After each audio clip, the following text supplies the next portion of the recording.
তো সকালবেলার পরে এখন বাজে হচ্ছে ঘড়িতে 7:20, একদম রেডি, ফ্রেশ হয়ে গেছি। আকাশে সূর্য নেই, মেঘ মেঘ এসছে।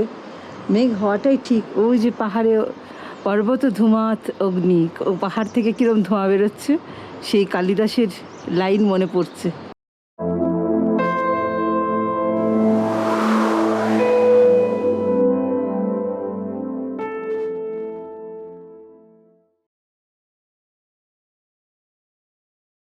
হচ্ছে আমাদের রুম, কাল রাত্রিবেলা দেখিয়েছিলাম, এই কালগুলো জানলাগুলো খুলেই শোয়া হয়েছিল। মাছির উপদ্রব আছে। মোটামুটি প্যাকিং শ্যাকিং কমপ্লিট, সবাই আমরা রেডি। খুব ভালো বিছানা, ভীষণ, সব থেকে বড়ো কথা এত ছোট্ট রুমে খুব পজিটিভ ভাইব্রেশন, ভীষণ পজিটিভ ভাইব্রেশন। মানে যমুনা মায়ের কোলে থাকলাম আমরা। আর ওয়াশরুম মোটামুটি একদম নতুন তৈরি করেছে। এবারে একটু চেষ্টা করেছি, খুব একটা লাক্সারি এবারে করছি না মোটামুটি, কিন্তু তার মধ্যেও যথেষ্টই ভালো। এই হচ্ছে বাথরুম, তেপান্তরের মাথায় জানালা আছে, হুকও অনেক উঁচুতে আছে, গিজার আছে। আর এই যে ব্ল্যাক টেপ লাগানো, এটা হচ্ছে সোলার, এটাতে গরম জল পড়ে, এর উপরে ছুটলে গরম জল পড়ে, এটাতে সোলারের। এখানে সব যেহেতু এই যে হালকা গরম পড়ছে, চান হয়ে গেছে তাই গরম বেরিয়ে গেছে। মোটামুটি খারাপ নয় টোটাল। আচ্ছা, আপনাদের বলেই দিই টোটাল আমাদের কীরকম কী প্ল্যান।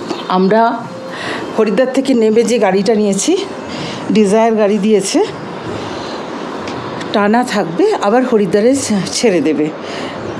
ট্রেনটা যোগনগরী ঋষিকেশ পর্যন্ত আসে, কিন্তু আমাদের মানে হরিদ্বার থেকেই সুবিধা। তো সেই কারণ কি, হরিদ্বারে ফ্রেশ হয়েছিলাম আমরা। আর হরিদ্বার থেকে প্রথমে লাখামণ্ডল দেখালো, লাখামণ্ডল হয়ে বারকোটে থাকা, এখানে থাকা একদম নতুন, পরিষ্কার পরিচ্ছন্ন, ভালো সুন্দর ব্যবস্থা। যে রাস্তার ওপরে ওই যে বাস যাচ্ছে, তার সাথে এভরিডে ডিনার আর ব্রেকফাস্ট ইনক্লুডেড। এই হলো। বারকোটের পর যাব আমরা, এখন যাব উত্তরকাশী ভাগীরথী আশ্রম, মানে আমাদের ওঙ্কারনাথ, যে জয়গুরু সীতারাম দাস ওঙ্কারনাথের আশ্রমে যাব।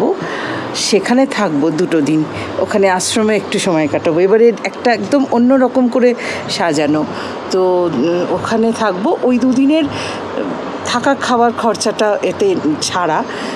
তারপরে যাব হার্সিলে থাকবো। হার্সিলের পুরো ইনক্লুডেড আছে। সেখান থেকে গঙ্গোত্রী যাব, গঙ্গোত্রীতেও ইনক্লুডেড আছে।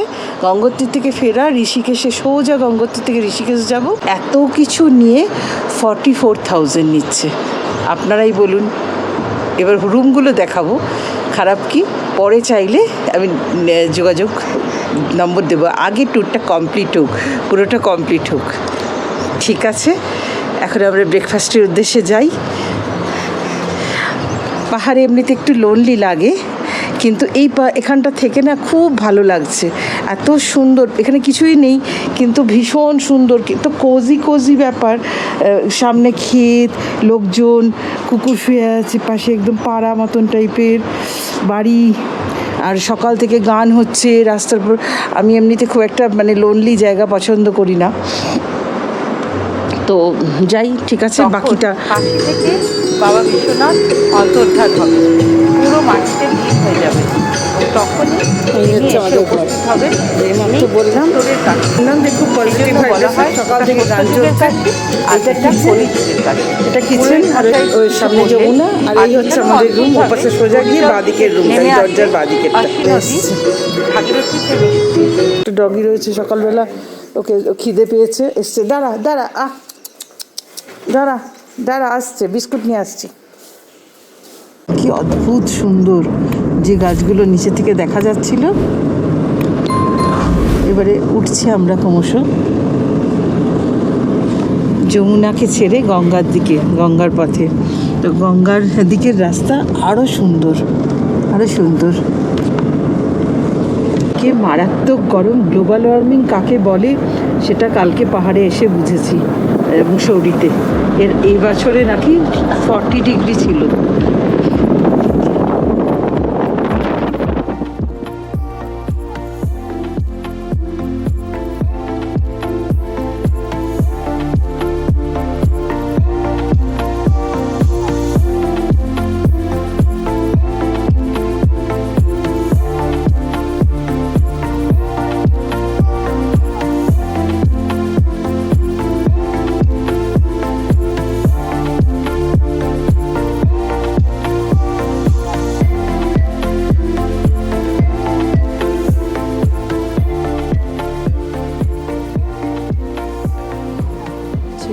উত্তরকাশী যাওয়ার পথে দেখছি একটা টানেলের কাজ হচ্ছে, বারকোট টু উত্তরকাশী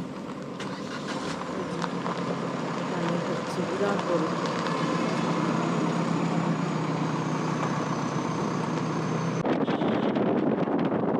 36 বছর পর দেখি সব পাল্টে গেছে, কত বাজার, নতুন গেট, আগের উত্তরকাশীর সাথে মেলাতেই পারছিলাম না। কাশী বিশ্বনাথ বললেই মনে হয় বেনারসের কথা, কিন্তু না, এই বিশ্বনাথ উত্তরকাশীর। বলা হয় যখন কলিযুগের সমস্ত পাপ পেরে যাবে, কাশী থেকে বাবা বিশ্বনাথ অন্তর্ধান হবেন, পুরো মাটিতে লীন হয়ে যাবেন, এবং তখনই তিনি এসে উপস্থিত হবেন এই উত্তরের কাশীতে।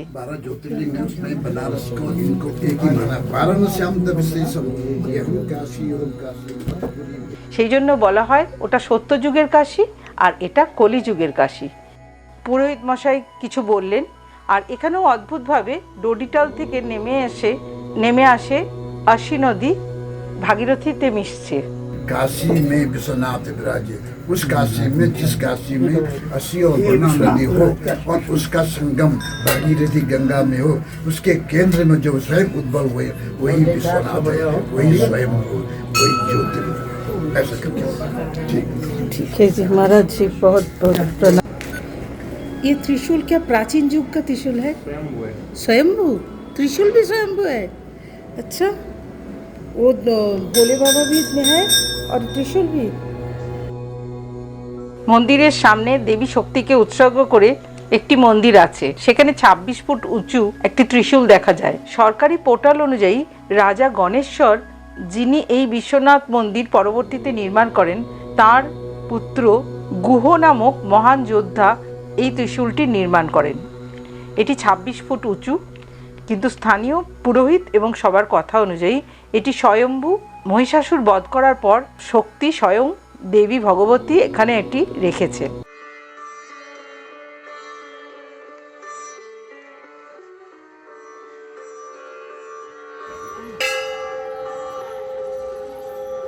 যাই মার্কেট আছে সামনে,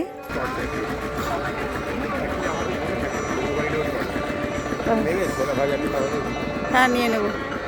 কত বড় হয়ে গেছে এই পুরো পার্কিং এরিয়াটা, কল্পনাই করতে পারা যায় না যে এত বড় হয়। কস্তুরি, এগুলো কস্তুরি, হরিণের নাভি থেকে ছোলে কস্তুরি।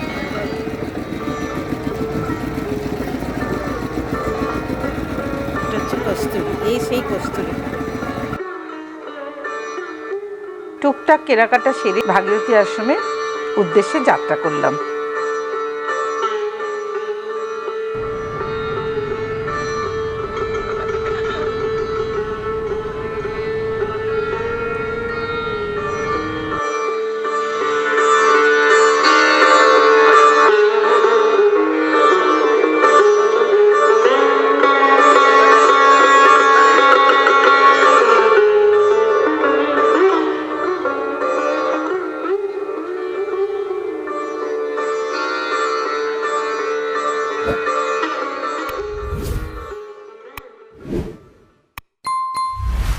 বিকেল থাকতে থাকতে আমরা উত্তরকাশী পৌঁছে গেলাম।